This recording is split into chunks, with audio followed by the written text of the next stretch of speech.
Fala pessoal, como vocês estão? Tudo bem com vocês? Então, no nosso vídeo de hoje, nós vamos falar sobre a vida de Ló. Ou melhor, capítulo 19 de Gênesis, que fala da fuga de Ló de Sodoma e Gomorra. É algo que me chama muita atenção e eu quero compartilhar com vocês. Então, gente, desde já eu peço que você se inscreva no meu canal, ative o sininho para receber as notificações e compartilhe esse vídeo com mais pessoas. Assim você me ajuda a continuar pregando a palavra de Deus para todas as pessoas, né?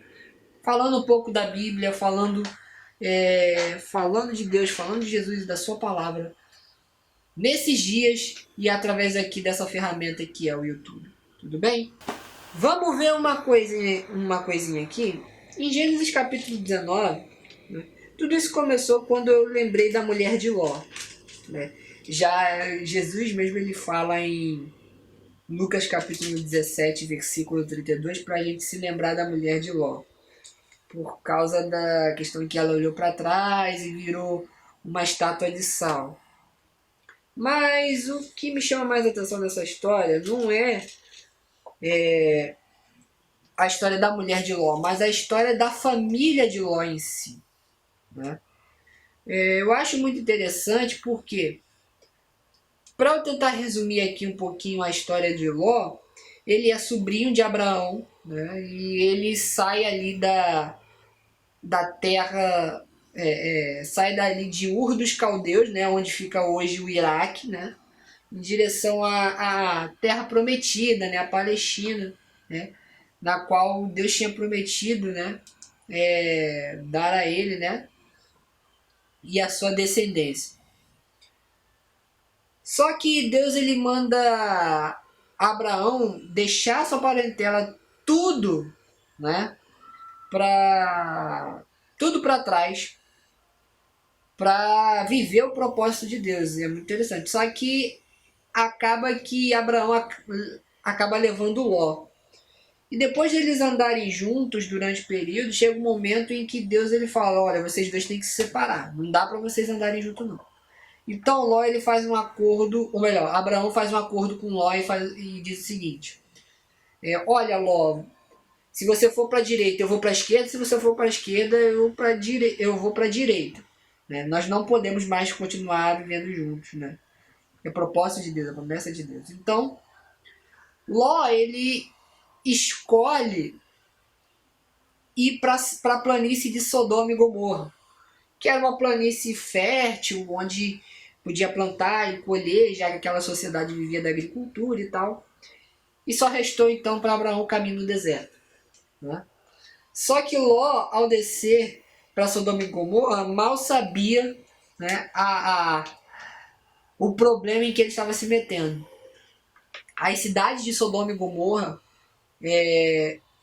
tinham um nível de depravação moral tão grande, né? Onde se você olhar no capítulo 19 de Gênesis, na Bíblia, você vai perceber que chegou a um ponto onde os anjos que foram resgatar Ló de Sodoma e Gomorra estavam correndo risco de serem abusados pelos homens da cidade, violentados mesmo, né? Enfim, pelo nível de depravação de Sodoma e Gomorra, você já dá para saber que bom lugar ali não era. Então Deus ele primeiro fala para quem? Ele não fala para Ló. Ele fala primeiro para Abraão, porque Abraão ele foi chamado amigo de Deus. Já pensou a bênção que é Deus ser o seu amigo? Abraão ele tenta interceder, né, pela cidade. Né? Se você olhar no versículo, no capítulo 18, nos últimos versículos do capítulo 18 de Gênesis, Abraão ele pergunta a Deus assim: Senhor, se tivessem 50 justos na cidade, o Senhor pouparia a cidade por amor de 50? O Senhor disse: pouparia por amor de 50. Se tivesse 40, né? Se tivesse 30, se tivesse 20, se tivesse 10, e o Senhor sempre respondendo: por amor dos 10, por amor do número tal, eu pouparia a cidade. Só que a situação estava tão feia que nem 10 justos tinham na cidade. E Ló foi resgatado pela misericórdia de Deus de Abraão. Então, Ló, ele estava ali sentado, né? A Bíblia fala que ele estava sentado, né? E na porta de casa, eu acredito, e vieram dois homens que eram dois anjos enviados por Deus para tirar ele de lá. E Ló, ele sendo um anfitrião, né? Insistindo para que eles ficassem na casa de Ló e tal, serviu os anjos e tal, aqueles dois homens que vieram para resgatar ele e tal. Só que aí, né, volta aquele episódio que eu falei. Os moradores da cidade chegam, batem na porta e falam assim, quem é que tá aí e tal. Traz esses homens aqui pra fora pra gente violentar os caras, né? Tipo assim, meio que sem noção, né? E a tragédia da família de Ló já vai começando por aí. Porque para poupar os visitantes, os dois homens que estavam na casa dele, ele queria oferecer, né, as filhas dele no lugar daqueles dois homens, suas próprias filhas.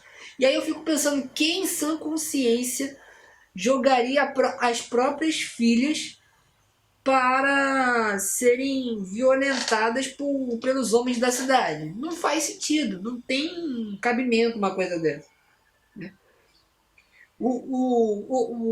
O estilo de vida de Sodoma e Gomorra afetou tanto a vida de Ló que ele acabou valorizando mais os de fora do que os de dentro. E isso é muito emblemático nessa história, né? Porque aqueles homens, eles estavam de passagem, eles vinham numa missão que era o quê? Para resgatar Ló e a sua família. Enquanto Ló, ele estava disposto a entregar as próprias filhas para serem vitimadas e abusadas por aqueles homens perversos. Ou seja, tá havendo uma inversão de valores aí, né? Ló, ele estava trocando os valores da família, trocando a ideia de ser um pai presente, protetor, uma referência, e lançando seus filhos para o mundo, né? E às vezes a gente contempla isso ainda que de uma maneira metafórica, muitas pessoas trocando, né, os de fora pelos de dentro, oferecendo os membros da sua família, desvalorizando sua família, simplesmente jogando ao mundo, né? Se vira, dá teu jeito. E Ló fez a mesma coisa. O estilo de vida, o convívio com Sodoma e Gomorra fez com que o estilo de vida de Ló fosse afetado pelo modo de vida de Sodoma. Nós cristãos, nós não podemos deixar que isso aconteça dentro das nossas casas, dentro das nossas famílias. O estilo de vida de Sodoma fica em Sodoma, mas na nossa casa habita o Espírito Santo de Deus e é o lugar da bênção de Deus. Então nós não podemos deixar que o mesmo Espírito que age no mundo, que no caso aqui é representado por Sodoma e Gomorra, entre no nosso estilo de vida. Então aqui a gente já aprende uma coisa, né? A gente tem que deixar o estilo de vida de Sodoma e Gomorra do mundo lá para o mundo. Mas na minha casa não. No meu lar não. Temos que nos impor. E Ló, ele já tomou essa atitude bem sem noção. E a gente continua. Aqueles homens falam assim, Ló, você tem alguém aqui na sua cidade, né? Os anjos, eles perguntam assim, Ló, você tem mais alguém? Genro, filho, filha? Eu estou tentando fazer conjectura, tá? É uma análise que eu estou com a minha Bíblia aqui, ó. Eu estou lendo para tentar facilitar para quem está me ouvindo. Você tem algum filho, alguma nora, algum parente? Porque, olha, Deus vai destruir esse lugar. Né? Os anjos, eles falam assim, nós vamos destruir esse lugar. Né? Porque o clamor, né, dessa cidade, ou seja, o pecado está chegando até a presença de Deus. Tanto que se você olhar no capítulo anterior, Deus ele desce para ver o que estava acontecendo lá em Sodoma e Gomorra. É tipo assim, vamos ver essa bagunça aqui que está acontecendo aqui que eu não aguento mais. Mas então Deus vai lá, desce e aí Deus manda os anjos tirarem Ló e dizer o seguinte, olha, a gente chega a um ponto que no capítulo 19 de Gênesis, os anjos falam assim, olha, a gente não pode destruir a cidade, né, enquanto vocês estiverem nela. Né? E aí você pensa assim, caramba, como Deus é misericordioso. Eles esperaram estar fora, o Ló estar completamente fora do raio de ação, né? Entrar na outra cidade, que se eu não me engano era Zoar, que a gente vai falar disso daqui a pouco, e para que Sodoma e Gomorra não fosse destruída. Eu acho muito interessante esse ponto, né? E aí Ló ele tenta convencer as pessoas, né? Tenta falar para os genros e tal que estavam lá, olha, a cidade vai ser destruída, vamos ter que sair daqui. E os genros não acreditaram, né? E os anjos assim, imagina só, cara, de noite, né?